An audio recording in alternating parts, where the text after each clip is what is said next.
tema da aula de hoje é se, de alguma forma, é possível você conciliar a atuação em duas áreas.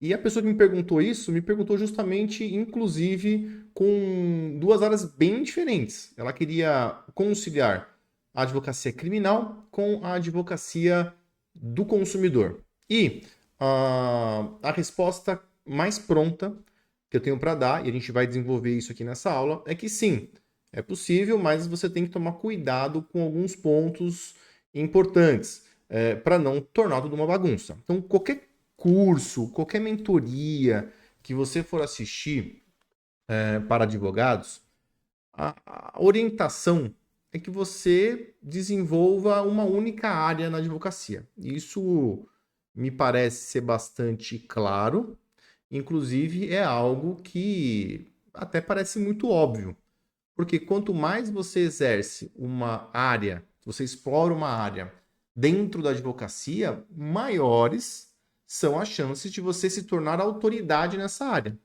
Então, esse é um ponto fundamental. A gente exerce, ou a gente busca, a gente incentiva a exploração de uma única área na advocacia por um motivo muito simples. Isso, te torna uma autoridade nessa área. E quando você se torna uma autoridade na área, você tem mais pessoas que te procuram para te contratar, para resolver problemas dessa área. 2, você pode cobrar honorários maiores e você pode escolher o perfil do seu cliente. É o melhor dos mundos. Então, é realmente você ser considerado autoridade numa área. Isso é um ponto fundamental. Agora, isso é uma coisa que nem sempre é rápido.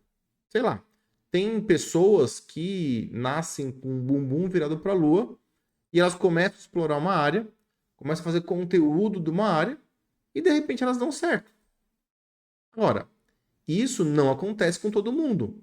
Tem gente que vai precisar de um tempo maior de maturação, de produção de conteúdo, de estudo de uma área, para poder dar os primeiros passos nisso que a gente chama de autoridade na área. E saiba, anota isso aí na sua mente, que você precisa se tornar autoridade na resolução de um tipo de problema. Nós, advogados, somos resolvedores de problemas. Ponto. Nós vivemos para resolver problemas dos outros. Se você não gosta do problema dos outros, você vai ter uma grande dificuldade na advocacia, porque, resumidamente, de forma elementar, é isso que o advogado faz no dia a dia. E quando você se torna autoridade nessa área, você ganha mais para fazer isso. E se torna, de fato, mais experiente, mais capaz para resolver problemas dessa área. Agora, como eu disse, isso nem sempre é rápido. Isso nem sempre é um passe de mágicas. Pelo contrário, na maior parte das vezes, exige um tempo de maturação. Existe um tempo de produção de conteúdo, de ralação brava mesmo, para você poder começar a ser reconhecido como autoridade numa área. E aí o que entra o que a gente chama de áreas de apoio. E eu quero que você entenda que isso, até para mim, como professor, como mentor de advogados, é um amadurecimento, é um crescimento. Então, se você tivesse aula comigo lá há 4 anos, eu provavelmente falaria, você tem que ter uma única área. Se você teve aula comigo, inclusive, há 4 anos, você ouviu eu falando isso, você tem que ter uma única área. E isso não é uma mentira, isso continua sendo verdade. Mas ela é uma meia verdade. Por quê? A gente sabe que no começo da advocacia as coisas tendem a ser muito difíceis. Porque ninguém te considera autoridade. Autoridade não é como você se vê. Não é como um papel que tem na sua parede. Autoridade é realmente como as pessoas te veem.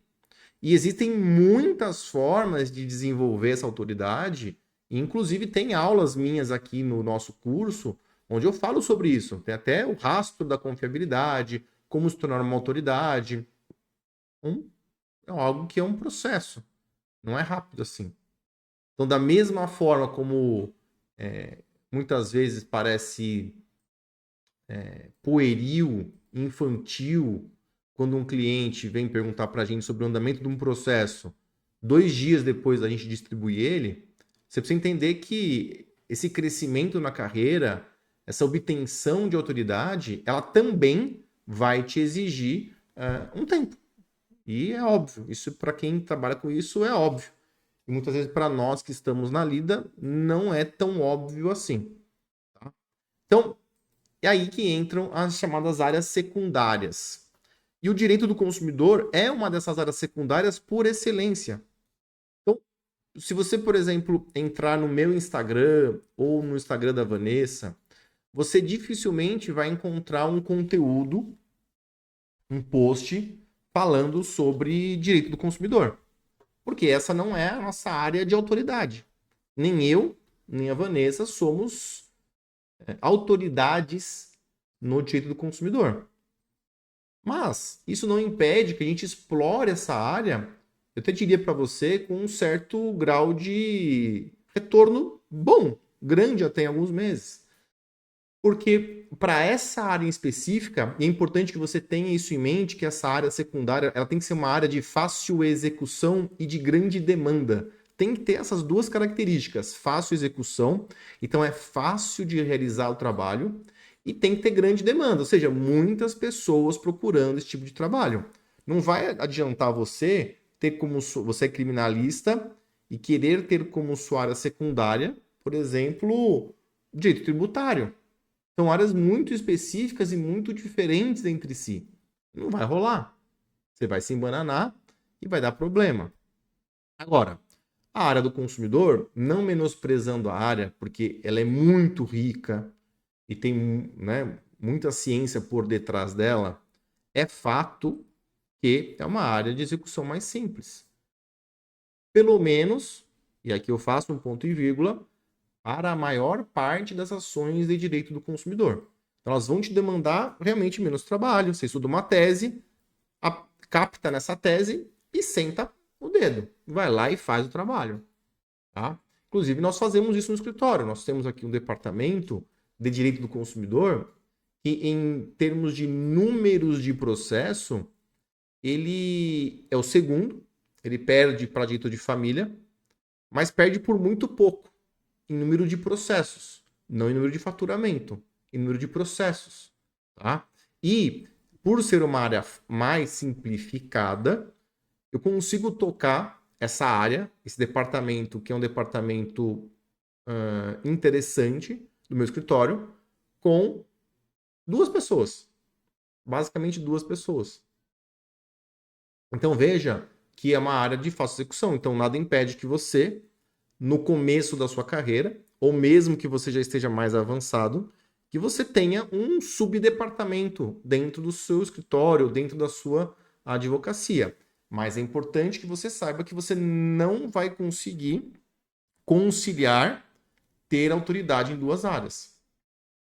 Assim como não dá para você ser homem e mulher ao mesmo tempo, grávida e não grávida ao mesmo tempo, não dá para você ser autoridade ao mesmo tempo em 2 áreas. Então você cria conteúdo, você se apresenta como autoridade em uma área e você pode captar clientes de outras áreas. Lembra daqueles 2 requisitos primordiais, a não ser que você trabalhe com parceria. Isso pode ser, inclusive, um objeto de uma próxima aula no futuro.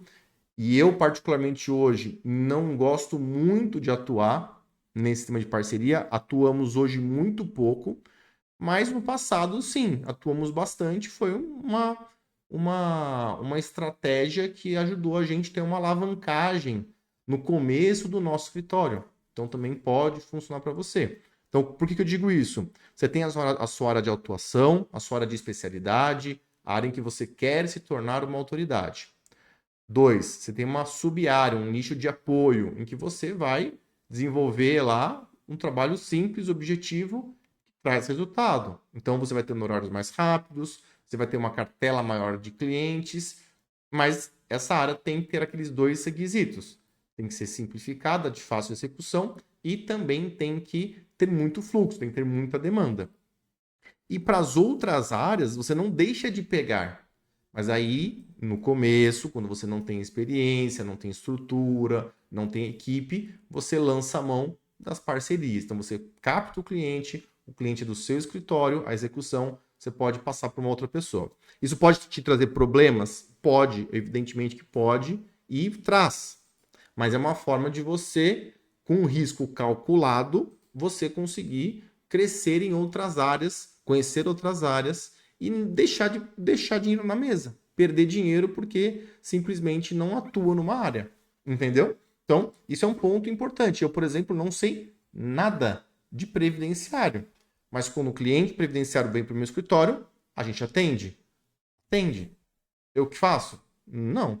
Eu tenho equipe. Se eu não tivesse equipe, eu com certeza lançaria mão de um parceiro. E nós dividiríamos esses honorários. Aí a porcentagem também depende da negociação. Podemos até falar disso mais para frente, caso você se interesse. Tá legal? Então, esse é a sala de hoje. Achei importante trazer para vocês esse conceito que impede você de ficar engessado. E sim, a gente tende a ficar engessado quando a gente atua numa única área. Mas é importante que você tenha essas diretrizes para que realmente você possa ter um crescimento bom na advocacia. Porque o que faz a maior parte das pessoas desistir da advocacia é que ela não dá resultado imediato. Ela demora um tempo para trazer algum tipo de resultado. Ela tem uma curva de crescimento que para algumas pessoas é maior, para outras é menor, mas ela existe. Existe essa curva de aprendizado e de crescimento dentro da área que você escolheu. E aí você preenche esse vazio de grana com essas áreas de apoio, sempre lembrando que você tem que saber qual é o seu limite. Se ultrapassou o seu limite, você vai lançar mão de uma parceria. Tá legal? Muito obrigado por assistir essa aula. Não esquece de avaliar. Se você gostou da aula, é importante que você dê as 5 estrelas. Não esqueça que a gente tem aqui um sistema de avaliação baseada na participação. Então, até uma gamificação aqui do nosso curso. Você vai ganhando pontos de acordo com a quantidade de participações que você tem, de comentários, de aulas concluídas, de aulas avaliadas. E aí lá na frente você pode ser beneficiado com alguns benefícios que a gente vai criar aqui com toda certeza. Tá legal? É isso aí então, a gente se vê na próxima aula. Um beijo, abraço, até mais. Tchau.